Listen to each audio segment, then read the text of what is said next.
Alright, here we have some special guests today, some of the best examples of Enlightenment absolutists. Give it up for Joseph II of Austria and Frederick II of Prussia. Now for those of our viewers that do not know, Enlightened absolutism is tied to the ideal of natural rights, or privileges, though not to be withheld from any person.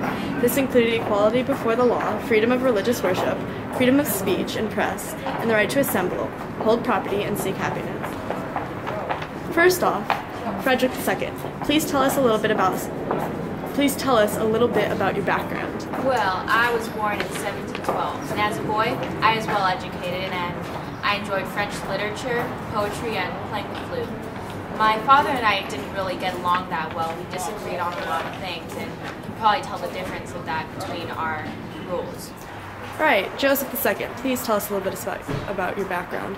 Well, I was born in 1741 into the wars of Austrian succession.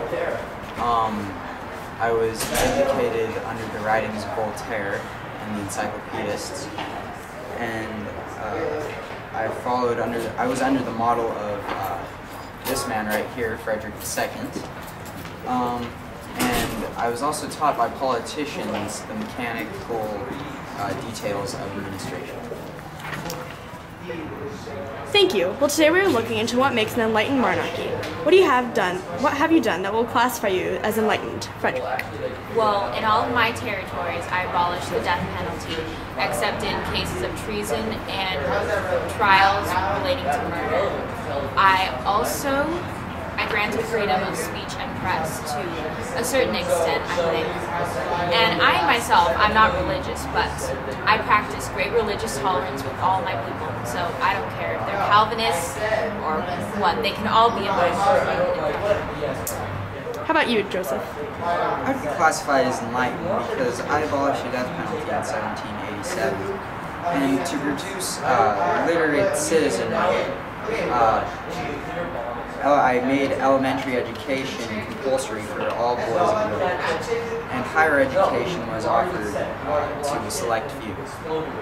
I also formed scholarships for poor students and formed schools for religious minorities. And in 1784, I ordered that the country change its language from Latin to German. And then, in 1781, I abolished serfdom, unlike you. And I also gave full legal freedom to serfs and implored religious toleration. You know, some people actually prefer an aristocracy. So then, who do you think is more enlightened out of the two of you?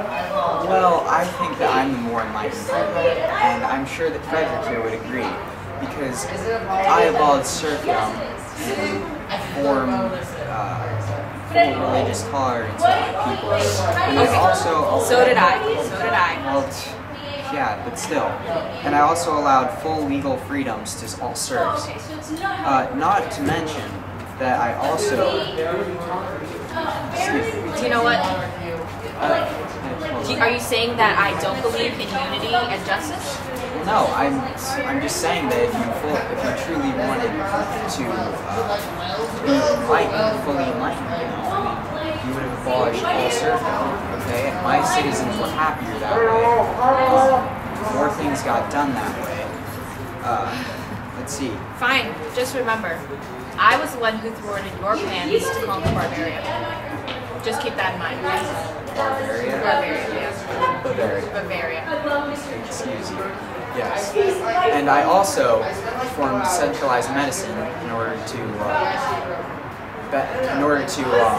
produce a more equitable and just safer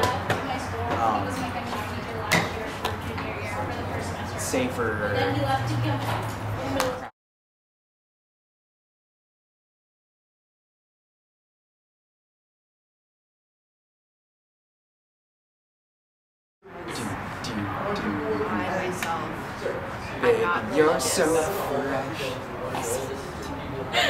You're fresh to death. I wish you were here.